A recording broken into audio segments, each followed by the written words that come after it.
And in this particular case, I want to start by quoting George W. Bush, who often proclaimed that Islam is a religion of peace. It's one of the few things he said with which President Obama is in full agreement. And it is doubtless true that the vast majority of Muslims around the world live peacefully and do not condone violent acts.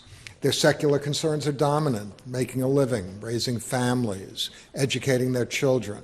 Their religion provides spiritual comfort, a source of meaning, even transcendence to their lives.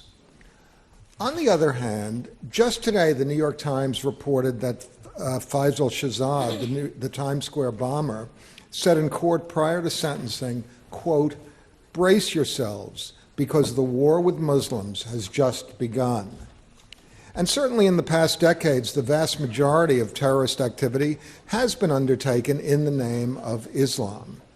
In some respects, Islamism resembles the totalitarian movements of the first half of the 20th century, the ruthless use of violence in pursuit of ideology and power by Hitler, Stalin, Mao.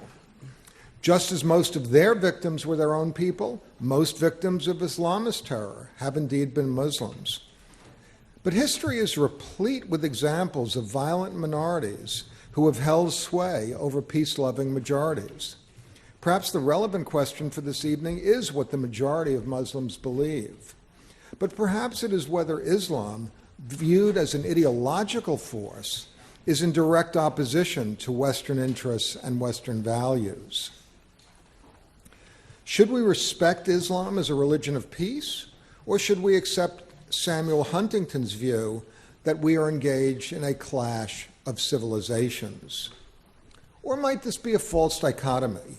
Can we honor our own traditions of pluralism and free exercise of religion and tolerance, and accept that for the vast majority of Muslims it is indeed a religion of peace, without compromising our ability to defend ourselves and our values against the ruthless few that wish us harm?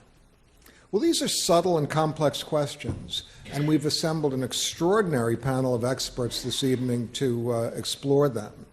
It's now my privilege to turn the evening over to our moderator, John Donvan.